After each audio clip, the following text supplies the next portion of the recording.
Olá, pessoal, mais um E Agora começando. Estou aqui com o Haroldo. E aí, Haroldo?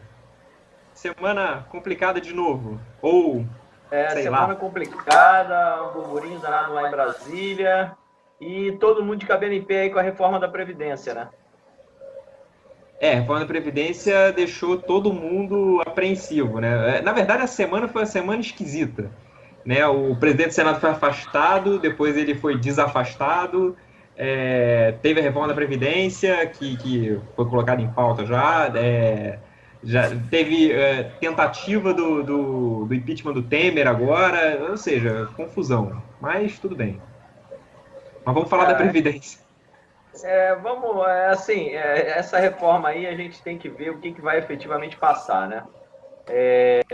O fato é que tem que ser feita alguma coisa, né? Primeira coisa é ter isonomia entre todas, acabar com esses privilégios todos, né? Por privilégio de funcionalismo público, privilégio de parlamentar, privilégio de uma função de classe e quem é trabalhador da iniciativa privada paga o pato. Muito por conta disso. Logicamente, existem algumas classes que talvez tenham que ter um tratamento diferenciado, mas aí sim por questões de insalubridade ou alguma coisa desse tipo, acredito até que seja. Eles estão querendo aí igualar, né, as datas de idade entre homem e mulher. Agora, tem alguma coisa ali que eu acho que assim, é um pouco exagerado, né? O cara, para receber 100%, o cara tem que trabalhar 50 anos. Hoje saiu uma tabela mostrando aí que vários países, acho que, se eu não me engano, só a Índia e um outro país agora que eu não me lembro. Isso é uma tabela no Globo, que você consegue ganhar 100%. Praticamente nenhum país mais paga 100%.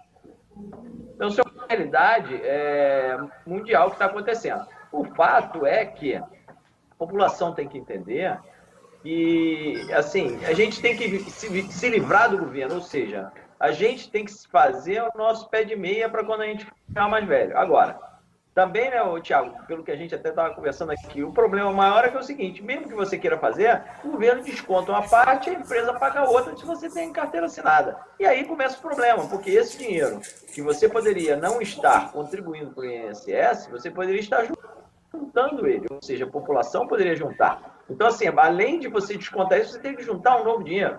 Quando a gente faz a projeção aí de trabalhar 35 anos, se o cara colaborar pelo teto, é uma quantidade de dinheiro enorme. Então, assim, quem hoje, por exemplo, não tem carteira assinada, é um profissional liberal, o cara vai se aposentar para quê? Assim, tá arriscado, o cara está começando hoje, está arriscado ele não receber quando ele tiver 50 anos, 60 anos, 70 anos. Então, essa previdência seja quebrada. Já está quebrada, né? Mas seja quebrada mais ainda. Então, o fato é que, assim, a população tem que entender com relação a isso. Agora, muitas coisas bem complicadas, eu acho que o principal problema é mudar a regra no meio do jogo, ou seja, algumas pessoas que já estão com uma certa idade, ter essa mudança é muito complicado, né? Eu acho que essa regra de transição, talvez ela tenha que ser um pouco mais suave do que colocaram, e o cara pode trabalhar 50 anos, aí é muito difícil. Agora, o fato é que não dá para ninguém se aposentar com menos de 65 anos. Para a nossa geração, isso soa uma idade muito alta. Mas para essa geração que está nascendo aí agora, o cara vai viver 90 anos aí fácil. Entendeu? Isso é fatiga agora. Isso é fato. Agora, pontos quanto? Estava conversando com um amigo meu. No Brasil, o cara passa de 50 anos e ninguém dá emprego. Ou seja, ou você vai ter que trabalhar alguma coisa por conta própria, pagar o seu INSS para você se aposentar lá, ou emprego com carteira assinada é complicado. A gente não tem a cultura, acho que o cara com 50 anos já está velho.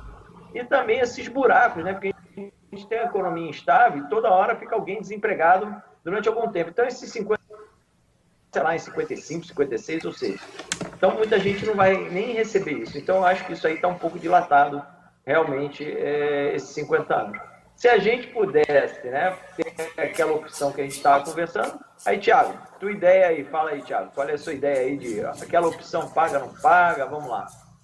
Na verdade, assim, eu tenho algumas ideias um pouco diferentes sobre a Previdência. Eu acho que tinha que ter opção do trabalhador querer ou não participar, né?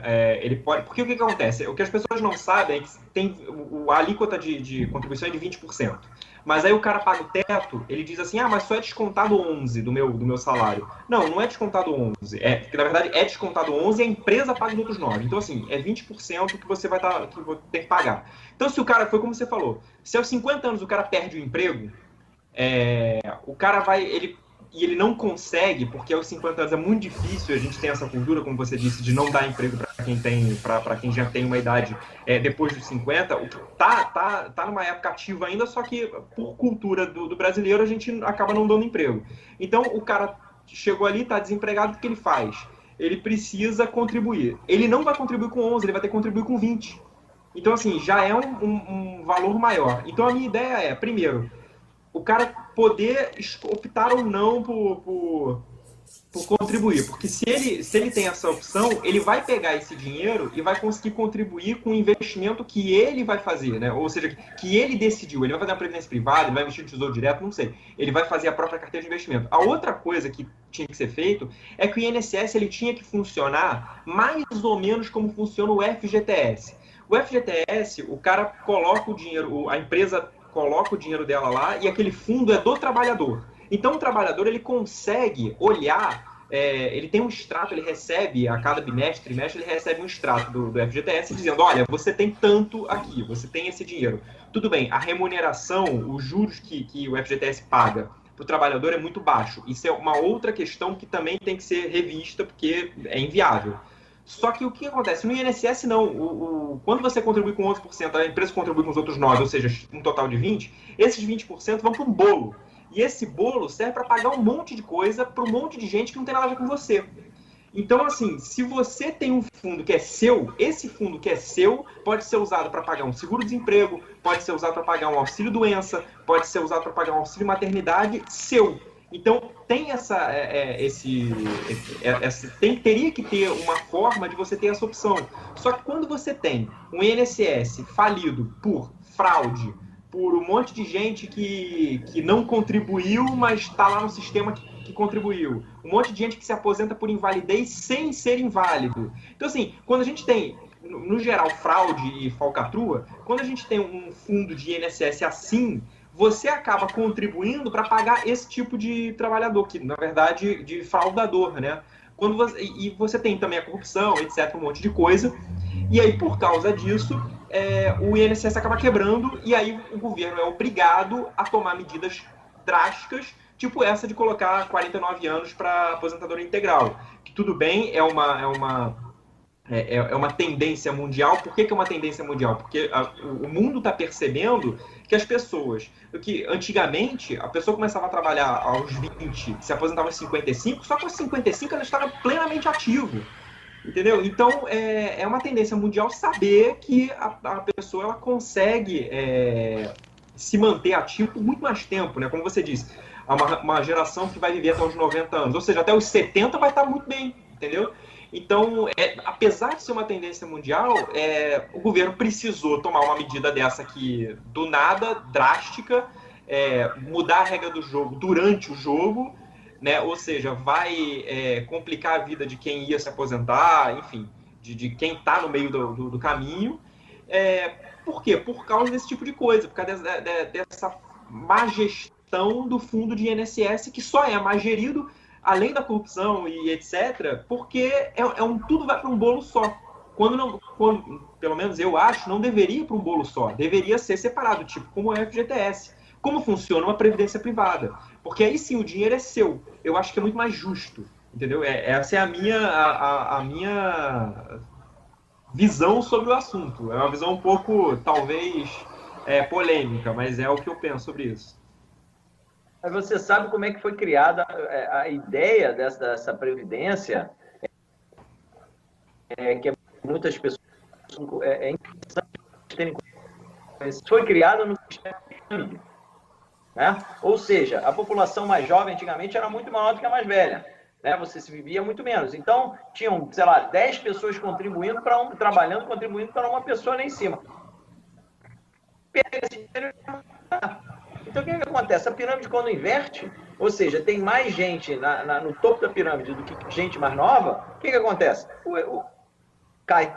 Ou seja, é uma estratégia piramidal, né? É aquela própria estratégia de pirâmide mesmo. né, que as previdências usam. E isso aí não tem jeito, vai acontecer com todo mundo. Agora, aí o pessoal, e nenhum político que quer pegar esse abacaxi para ele, né? Todo mundo diz, eu Temer, é isso e aquilo, mas assim, se não for feito nada, o fato vai acontecer igual a Previdência do Rio de Janeiro, vai quebrar, né? Agora, também é aquilo que eu falei antes, né? Tem que acabar com esse privilégio aí, porque não é possível pessoas políticos trabalharem, sei lá, 8 anos sem receber aposentadoria, funcionário público recebendo aposentadoria integral, contribuindo com bem menos, um monte de gente, filha de militar recebendo. Isso aí já até acabou, né? Mas ainda tem filha de militar recebendo aí por conta do pai, aí não casa, não bota o nome. Gente, isso é um saco de gato. E quem é prejudicado é a própria população aí da iniciativa privada. Entendeu? Essa população é que fica prejudicada. Então é bom que se saiba disso, né? Agora, não tem jeito, vai ter que mudar. E, assim, a expectativa aí para o próximo ano, mudando agora um pouquinho de assunto, sei lá, eu continuo vendo aquele trem vindo com um farol aceso no contrário, ou seja, eu não acredito em crescimento do PIB, se tiver vai ser uma coisa muito pequena, marginal, porque a base de comparação está baixa. E uma reportagem que saiu aí no Estadão e em outro jornal também. O endividamento, isso ficou muito preocupado. Eu já vinha falando isso por conta de alguns contatos que eu tenho, por conta de consultorias que eu faço. Empresas muito endividadas, né? Empresas que estão atrasando impostos, que não estão pagando. Não é só negação, é inadimplência. Ou seja, o cara declara que vendeu, ele declara que ele está devendo imposto, mas não paga porque não tem condição. E mais de 500 bilhões de reais em dívidas bancárias para empresas que não estão sendo honradas. Ou seja, as empresas estão simplesmente negociando essas dívidas, empurrando essa coisa com a barriga para frente, empurrando com a barriga para frente. O que isso significa? Que a população deve saber. Empresa muito endividada, sem capacidade de pagamento, empurrando isso com a barriga para frente, mesmo que a gente melhore um pouquinho essa economia e dê um respiro, as empresas vão pegar dinheiro e vão fazer o quê? Vão começar a pagar o banco. Investimento de empresa para novos empregos, novos empreendimentos, está longe de acontecer. Ou seja, eu acho que 2017 ainda vai ser um ano ruim.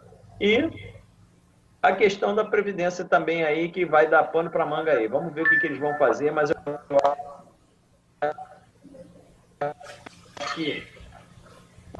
acho que isso aí é um pouco complicado. Só para terminar a história da Previdência, a gente está discutindo aqui uma questão de quebra de Previdência, a Previdência, enfim, vai precisar de ajuste e tal. Isso não é novidade, né? Assim, eu já li um artigo e coisas da década de 90, década de 80, que já se falava, na época dos baby boomers, né, pós-Segunda Guerra, que teve nos Estados Unidos, isso é artigo gringo, artigo americano, que eles... já existia uma preocupação desde a década de 80, década de 90, de que quando os baby boomers, né, que são as pessoas nascidas no pós-guerra, no pós-segunda guerra, se aposentassem, e a quantidade de gente que nasceu naquela época foi tão grande que quando eles se aposentassem ia quebrar a Previdência americana. Então, assim, já é uma coisa... E a gente acaba vendo isso no mundo todo, não em questão de quebrar e tal. Na verdade, a gente está vendo quebrar aqui no Rio de Janeiro.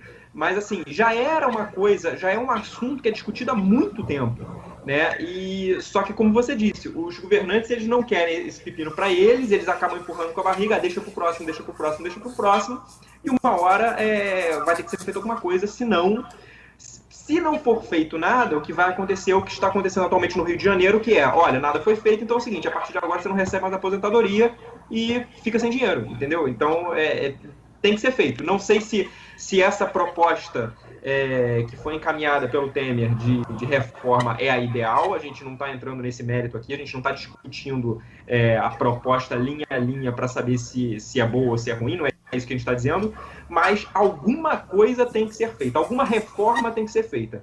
Qual é o ideal? Eu dei a minha opinião aqui sobre algumas coisas, mas assim, isso já é uma coisa, demanda um estudo muito maior, mas não é um assunto novo, é um assunto que já vem sendo discutido há muito tempo. Sim, com certeza, porque estão empurrando isso com a barriga, eles estão querendo fazer, igual aquele jogo, tinha um jogo que a gente fazia, que falava antigamente, que era o jogo do mico preto. Ou seja, quem fica com o mico preto? Quem vai ficar rotulado de ter acabado com o direito dos trabalhadores do INSS? Mas o que a gente está falando? Tem que mudar. Agora, realmente, a única medida que eu falo, que me chamou a atenção é essa. Agora, não dá para a gente discutir, ainda ver muita coisa, porque ainda muita coisa vai ser mudada, tem muita coisa em jogo, então tem que esperar um pouquinho aí, né? E o nosso conselho, faça a sua previdência, procure as pessoas que têm um nível um pouco melhor de entendimento, procure informações. Hoje tem muita gente que presta esse tipo de serviço, informações, várias aplicações financeiras que podem fazer o que você tem lá na frente tem um futuro, porque depender de INSS, se o cara está pretendendo parar de trabalhar para depender de INSS, meu amigo, tá roubado. O que a gente podia fazer um programa, a gente podia fazer um programa depois explicando como é que sobre previdência privada também. Acho que ia ser interessante para o público. Vamos deixar isso aí esperando aí para ver se a gente faz numa semana próxima aí, em breve. Tá bom. É isso aí. Falou, Thiago. Até semana que vem. Um abraço.